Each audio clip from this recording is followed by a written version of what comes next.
remember leadership is equal to P2 plus C2. The moment I say P2 plus C2, before that, let me take you through a chronological order of the leadership theories that has been used globally.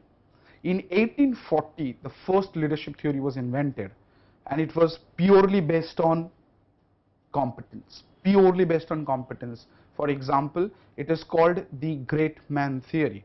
When I say the great man theory, what I try to mean out here is, in those days, a person who used to observe people's characteristics, people's personalities and everything, and then termed it as a competence, that if this person has this competence, he will be termed as a leader. They used to believe that leaders are born, not made. They used to believe that whenever a grave situation occurs, people would rise up to the occasion and perform the duties or the role of a leader.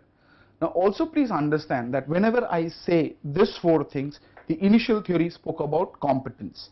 It talked about all these things on every aspect, that these are the few competencies that will be displayed by a person, and then we can call him a leader. One of the greatest things in that theory, what was written out there was very simple, is does he have the capability to lead a team? Does he have the capability to make others listen to what he has to say? Does he have the capability or the competence to make things done? Post 1940, it took almost 100 years to challenge that theory, and while challenging that theory, a new theory came up. It is called the trait theory.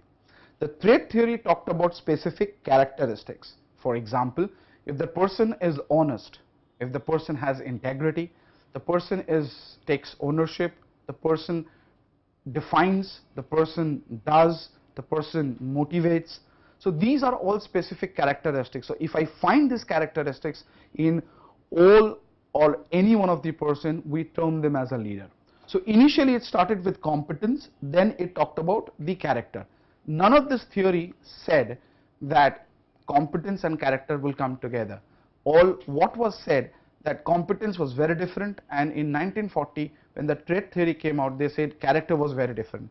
So their main focus was truly on that fact that a person, if he displays these characteristics, he would be said as a leader. Moving forward 10 years from now, in 1950, there came a theory called the behavioral theory.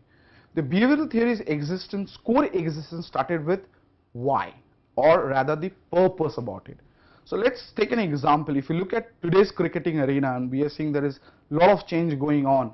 Now, if you look at 10 years ago, and if I talk about a specific time when Steve's Australia was ruling all the format of the game, the one-dayers, the test matches, were there any bad teams out there, or where Australia was very good and effective in there? What you need to understand is they clearly have defined the purpose.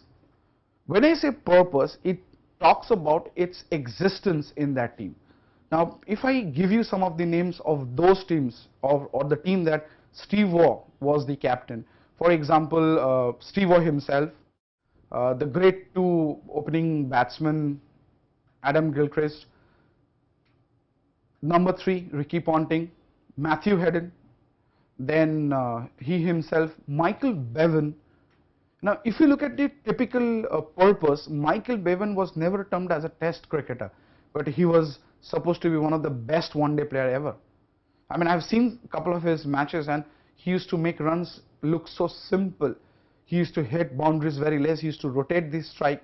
So it was clearly defined in Steve Waugh's mind that my purpose of taking Michael Bevan would be only limited to the one-day internationals and not to test cricket, because Michael Bevan will not be able to block. He will always be able to try to rotate this strike. But in a test match, there might be a situation where you may have to block for a time being. You may not have to score runs for a time being. So the purpose of Michael Bevan only existed in the format of the one-day internationals. That is how behavior theory was all about, that I identify his behavioral capabilities and then I use him where it is required. One of the classiest example I can truly give is in cricket only, like in the Australian team. in the Australian team, when we talk about Australian team, we talk about a specific person down the order, and that was no other than the 4 pacers, and specifically Shane Warne, and they used to go with a typically same format. It's 3 plus 3 pacers and 1 spinner.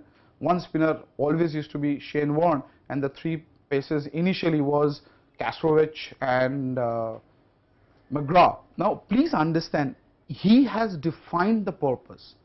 He defined it in such a way that this is what you need to do when you are playing the game, this is what you need to do when you are going with the game, this is what you need to do. Now when it came, again it stood to only the purpose. Now we spoke about competence, the first theory, we spoke about character, second theory, we spoke about purpose, the third theory, that is the behavioral theory.